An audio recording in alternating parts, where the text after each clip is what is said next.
Good evening and welcome to my channel. Today's story is inspired by the following 5 words.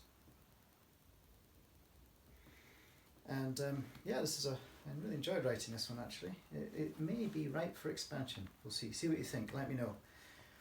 It's called Things We Hold On To. Madeleine Foss, forensic archaeologist, wasn't used to emergency morning call-outs. Her profession wasn't a field where time was generally of the essence. Her last job had been determining the cause of death of some pygmy Neanderthals on an Indonesian island, most likely drowning, she decided. Her subjects' loved ones had generally died at least 500 years ago, and sometimes as much as 150,000. Nobody was on tenterhooks for her input. This was very different. For one thing, the call came from an ex-girlfriend, Genevieve Latour, a stocky and brusque woman she'd once met at a Verdun nightclub and had a brief affair with before both had decided it felt too much like hard work. "Maddie, that you?" Genevieve began, typically without preamble. "Who is Jenny?" "Latour, yes, Inspector Latour now." "You got the promotion. Oh, nice." "Yes, well, I'm not calling for chit-chat. I need an opinion." "Really? Dealing with extremely cold cases now, are we?" You'll see when you get here. I'll send a cart. You at the same place?" "The place where they'd made wild, untamed love for 3 months." "I'm still here." 20 minutes, Maddie. Be ready." Was that last comment a dig on her timekeeping? Genevieve had always been the responsible adult in their micro affair, organising taxis, setting alarms, booking tickets. In return, Madeleine had rocked her gently to sleep whenever the nightmares came, or the tears. 20 minutes on the dot later, a car came to drive her through the battlefields to the nearby village of Bras-sur-Meuse, dropping her off at a small blockade of squad cars, police tape and forensic tents near a bridge over the canal. Oddly, the tents, which were down on the canal towpath, had been abandoned, and a perimeter set up a good quarter of a mile away. What was going on? Genevieve barreled out of a nearby tent. Her handsome but mannish face was immediately familiar, despite the passing years, her diminutive 5'0" stature offset by her personality.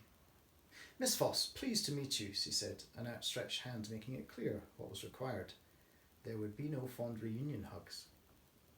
Madeleine could see men bustling around in the background in what seemed to be bomb disposal gear. Had they found unexploded ordnance? What on earth could that have to do with her?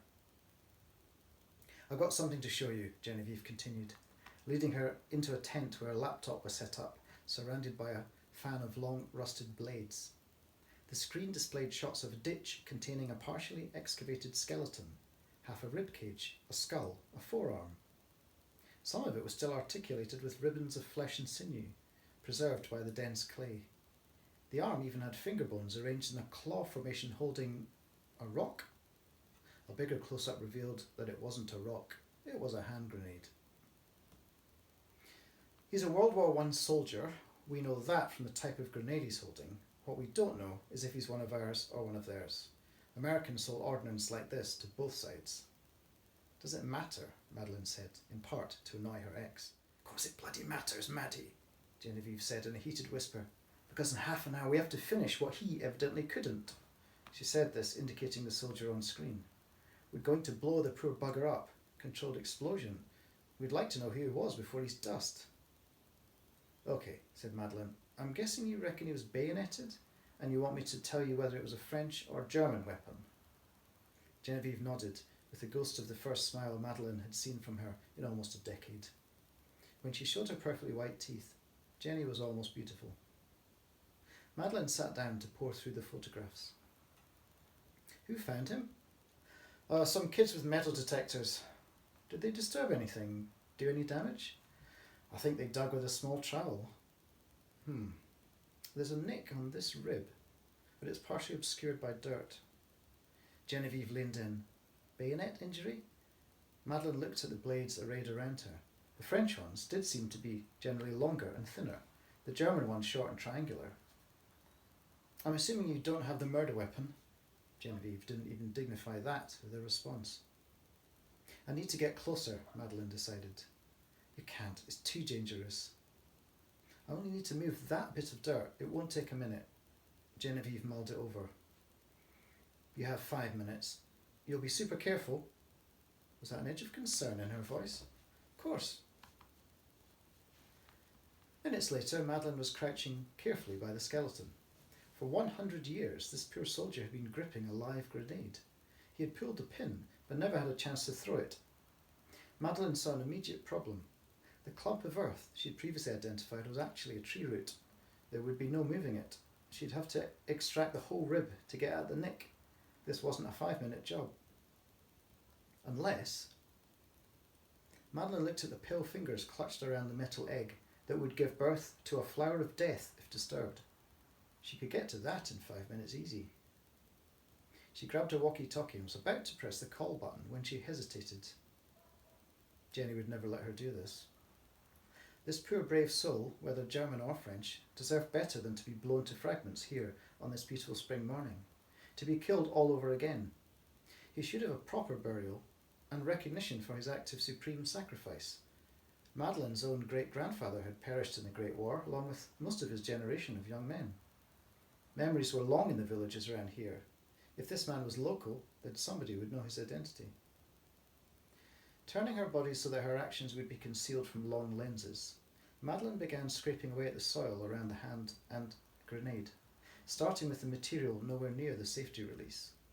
Pressure had to remain on that tiny spring. Otherwise, if this munition was still live, she very shortly wouldn't be. Here she was unearthing history, saving a man's posthumous life and defusing a bomb all at once. To think a senior medical examiner had once told her she'd amount to nothing. Madeleine's heart was beating furiously, like it wanted to break her ribs, as she scraped away a niche under the grenade and slid her hand into it. With the other hand, she deftly slipped her trowel between the soldier's thumb bone and the safety catch and held it there. The earth above the blade was loose enough, she guessed. She counted to 3, then counted to 3 again, remembering to breathe. Then Madeleine pushed her thumb between her trowel and the grenade's catch. In that moment, Genevieve chose to buzz the walkie-talkie. "Maddie, what are you doing?" The sound made Madeleine rock back on her heels, and she almost fell, but managed to right herself. Then, saying a lapsed Catholic silent prayer, she extracted the grenade from the earth, stood and hurled it with all her might into the canal. Moments later, a blast of water showered her the unknown soldier. Instant commotion reigned behind Madeleine as figures raced towards her. Genevieve was first on the scene. "Fucking hell, Madeleine, what did you do?" Genevieve felt almost drunk with adrenaline. "I bought us all the time in the world," she replied, smiling at all she had just let go. There you have it. If you like that story, please tell me so. Maybe even subscribe to the channel and share the channel, the usual. And I will see you next time. Thanks for listening.